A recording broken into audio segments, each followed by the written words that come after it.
My dear brothers and sisters, I welcome you all to the 25th Sunday of the year. And the theme of our Sunday today is saying a Christian community is a community that cares for the poor, that cares for the needy, and that cares for the underprivileged of the society. We have just followed the readings very, very carefully, and we have been given truly words that in many ways tells of our situation in this church. The second reading, for instance, says from the beginning, where jealousy and selfish ambitions exist, there will be disorder and every vile practice. Where jealousy and selfish ambitions exist, there will be disorder and every vile practice. It also says what causes war and what causes fighting among you. It is not your passion that are at war in your members. You desire, you do not have, so you kill.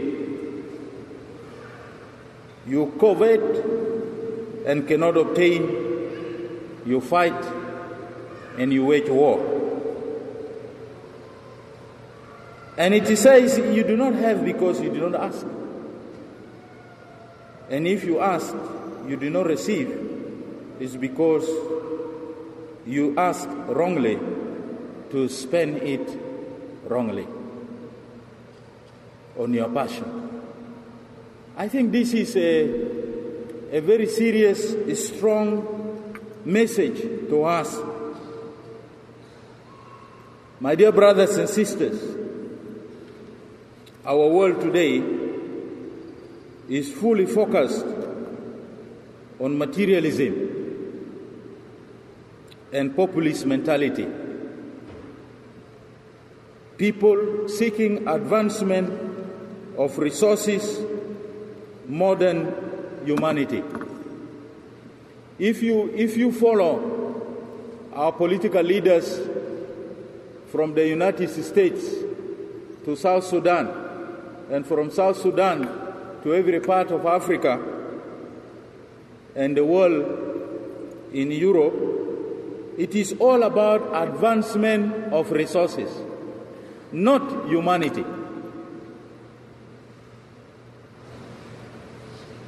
In America, Trump said, America first. America first. Nothing else.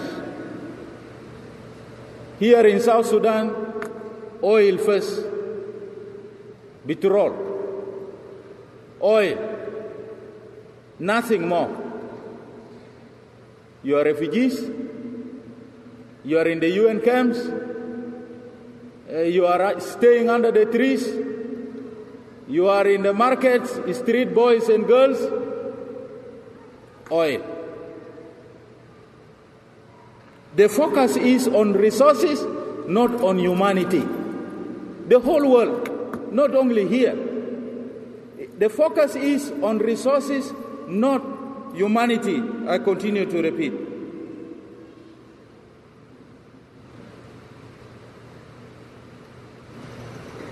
They need these resources. These human beings, they need these resources.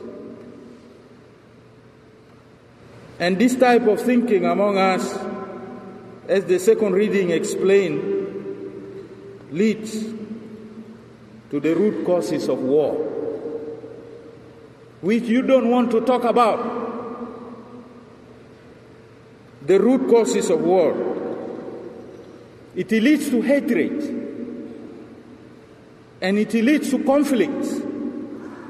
just because we refuse to accept the invitation of Christ to serve our brothers and sisters. We are thinking about who is the greatest. The disciples were rebuked by Christ today, and all of us have been rebuked by Christ today to stop thinking about who is the greatest. You should be thinking about who is my brother and who is my sister. In the family, if between the husband and the wife, you have this, who is the greatest, who is powerful. I used to study some few families that I know. When one of the couples is economically poor, the other one overrides the other one because of the resources. If the woman is the one obtaining more money, she works with the UN and receives dollars, the husband is nothing. Itamunu. You are working in Juba state, and 6 months you have received nothing, you are also nothing. And if the husband is the one who is receiving also dollars from the NGOs and from the parliament, the wife is nothing. Who are you? You go to your father. You look like your mother. You are nothing. So being husband and being wife is equated to dollars.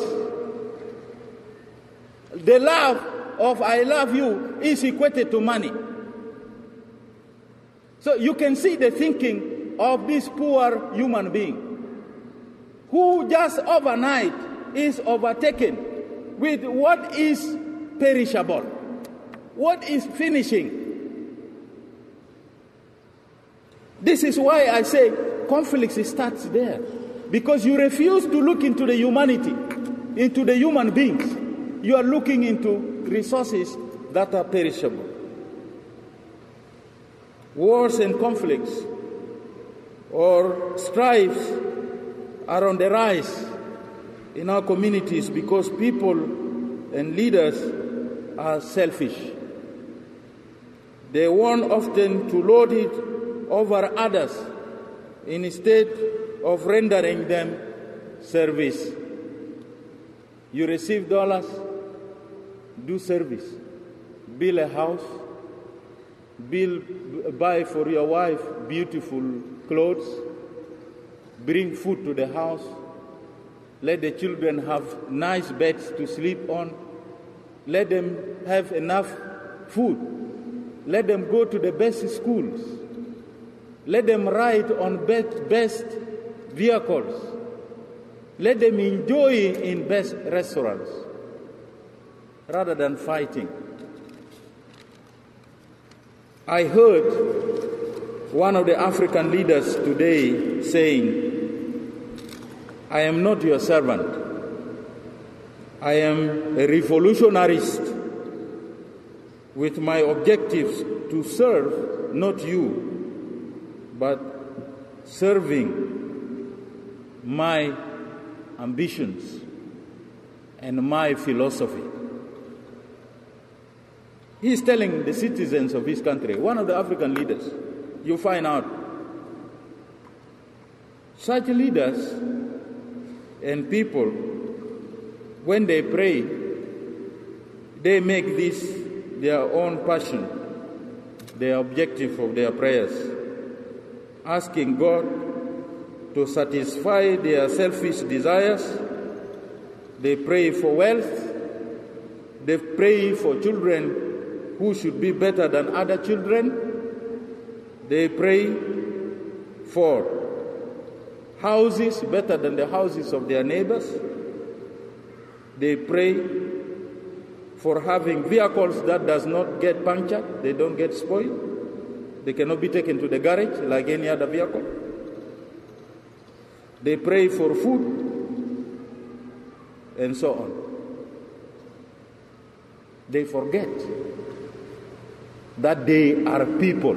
They are human beings. We are called today to embrace the wisdom of God. Although sometimes we don't understand that God gives us this wisdom, the wisdom that will make us serve our brothers and our sisters. By the way, your wife is your sister. Your husband is your brother. And the children you beget are also your brothers and your sisters. The wisdom of God is purity. It is kindness. It is considerate. And it is merciful. The wisdom of God does not tolerate partiality or hypocrisy. And it says only people guided by this wisdom can become peacemakers. Peacemakers. If you and I want to be peacemakers, let us search for the wisdom of God. To be brothers and to be sisters. In our material world today,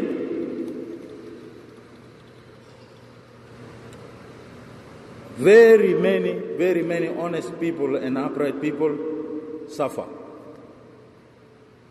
because they always shame the wicked and the unjust and the corrupt of the society. And this is the message of the first reading. If you are always righteous, you are honest, you always have problems, even in your society, in your community. And this is the message of the first reading to us today,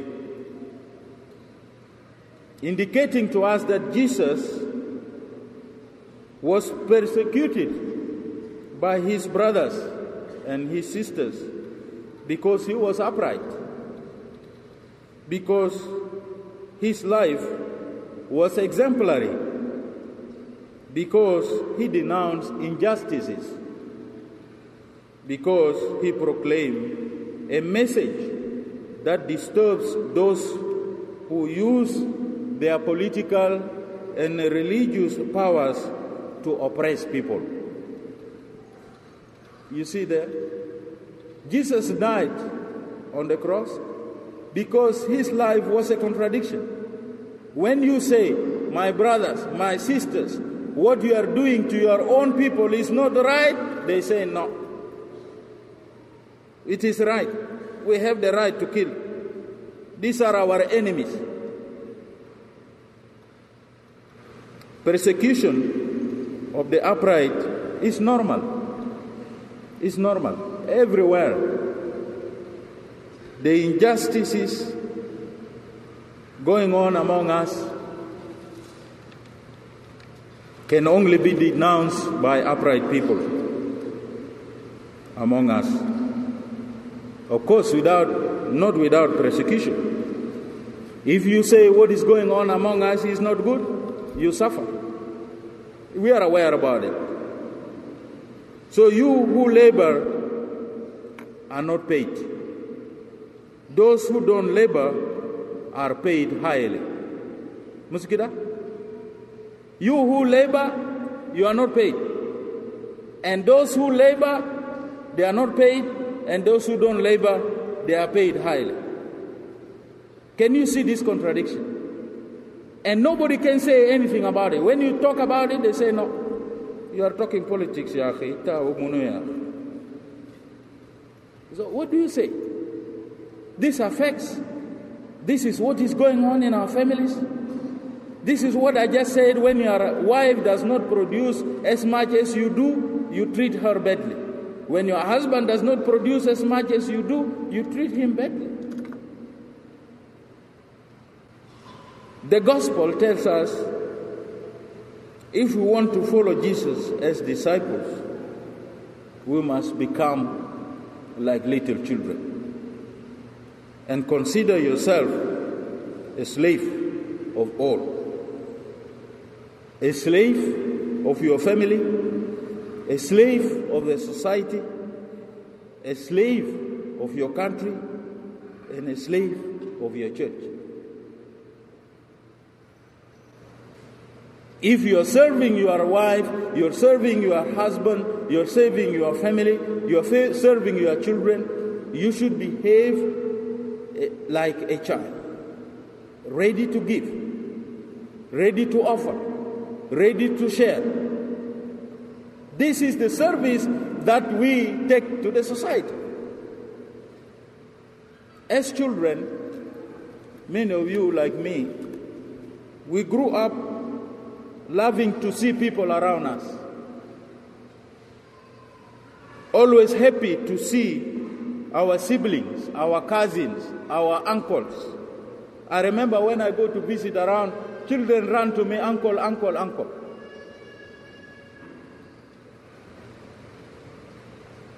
They are always friends. We share everything in common when we are children. We eat from the same plates. You do that every day. When there is a celebration, all the children are given one dish. All. Beans, janjaro, and rice.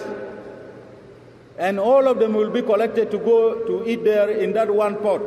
And none of them complain. They will be busy just picking the food.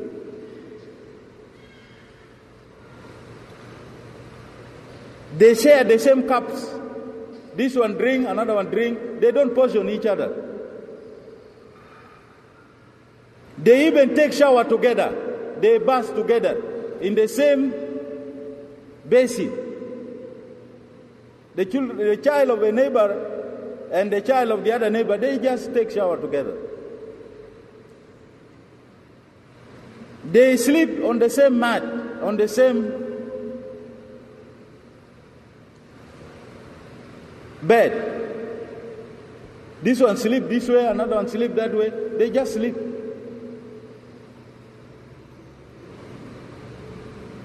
They even cover with the same bedsheet.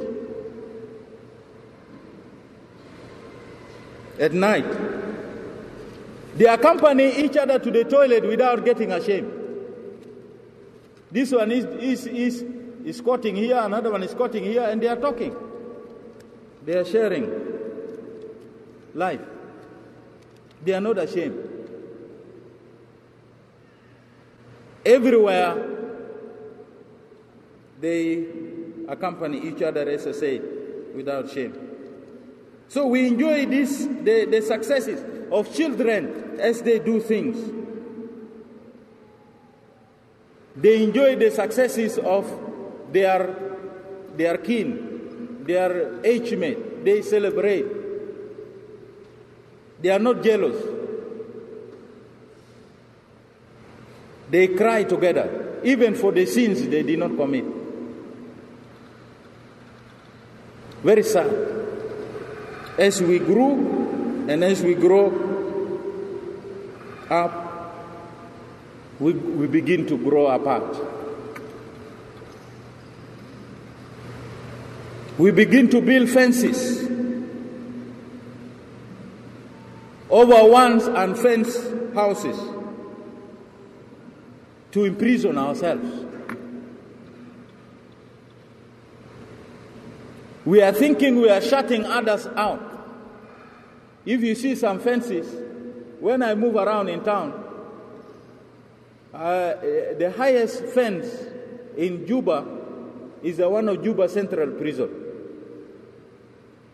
But there are already houses around whose fences are almost like the one of Juba Central Prison. I was just asking myself, what is happening with this family? Are they prisoners? Why their fence is so high like that? Whom are they afraid of? What is going on? Barbed wires are put with electricity. Not even birds are allowed to go to that compound. Oh my God. Family members have now become totally strangers to each other. When you come, you have to knock at the door. And you stop there. If it is open, you enter. If it is not open, mamanu. It's the same. Like when you go to the prison, you want to visit somebody, you have to ask the prison warder. It's just the same.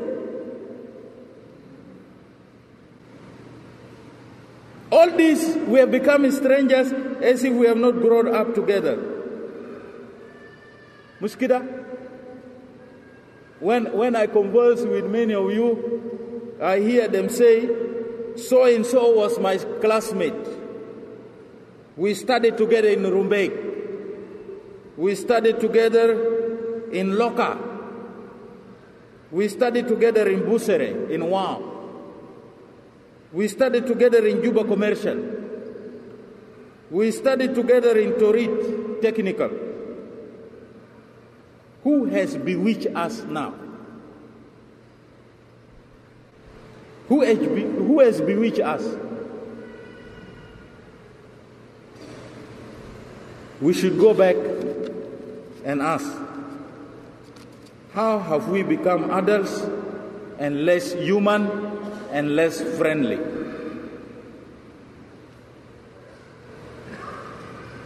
It is time to go back to the childhood days, to have less enemies. If you want to have less enemies, be like a child. People may insult you. They may say anything about you, but you will have no enemy. Because a child has a time to love, a time to care, a time to look out for each other, as families should.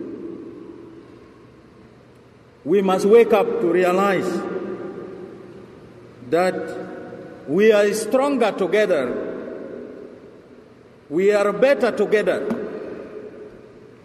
and we'll achieve more together. If we do that, we will be healthier together, and we will live longer together. We will live better together. We will have better memories of each other and become wealthier and richer together, because we are our brothers and sisters. This is what humanity is all about. This is what Jesus is talking about in the reading today. If we take that seriously, no one among us should be in the streets begging for food, because we can sleep under the same roof no matter how many we are in numbers as children. The children of the same house are never full, even if how many they are. They fit in a single heart. No one among us should be taken care of by the UN. In the POCs and in the refugees camps, because we can take care of each other and protect each other fully. No one will be driven away from his ancestral village, because we should value that those villages are also ours.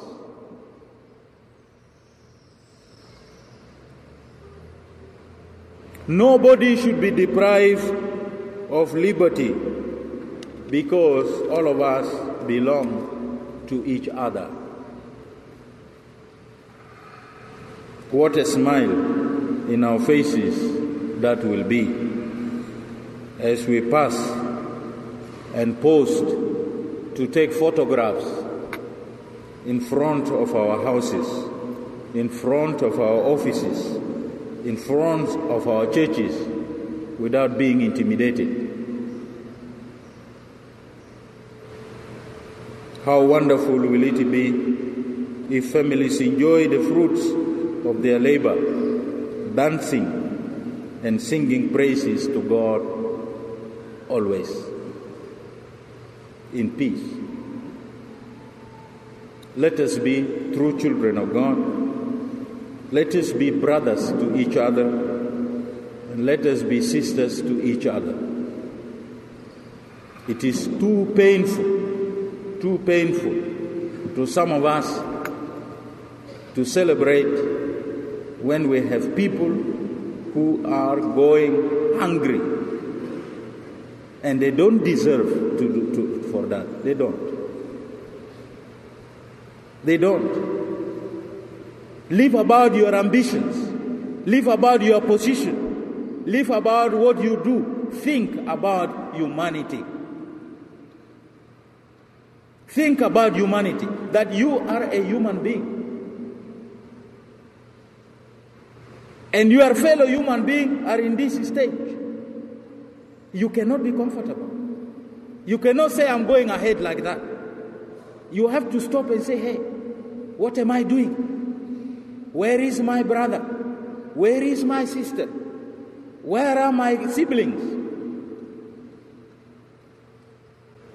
My dear brothers and sisters, the church and the gospel today is calling us to understand that it is not enough to be great. The disciples were so jealous among themselves, they were asking who is the greatest. And Jesus rebuked them by calling the children and say, look at this child. Look at the child. This child needs food. This child needs clothing. This child needs shelter. This child needs education. This child needs health care. Not guns. Not weapons. Not who is the greatest. Not who is number first. The first must be last. The greatest must be the slave of all. That is it. Nothing but the truth. And this is what our gospel is asking for us, asking for me. I should not be a bishop who need only food on the table. I should work. I should work and sweat and labor. Also for others, not only for myself. If I have to build a house big like this, what am I going to do with it? When Bishop Mazoldi built this church, what has he to do with it? It is because of us. And he became a slave. He became even a beggar, asking for resources to build this church. Now we are enjoying it. Why? Because of this selfless sacrifice. Selfless sacrifice, not selfish sacrifice. Our country will only go forward if we drop selfishness. You always want something more than the others. Why? And you want everything for yourself. Why? What about me? What about that? What about that? Let us treat each other humanely. I repeat this, last Sunday I said it. Treat each other humanely in the family, in the society, in the community, in every organization. Treat each other humanely. And this is the only way that can bring us total and lasting peace. If you continue to lord over others, you enjoy and you think that things are all right, things are not all right. Things will only be all right when there is nobody who is begging at our doorsteps, begging for food, begging for a place to sleep. Then we shall say things are all right. As for now, all of us need to get up, strengthen ourselves, become servants of each other, and take care of each other at the family level, at the community level, at the society level, and at the country level. Whether we have resources or we don't have resources, we are brothers and we are sisters. God bless you.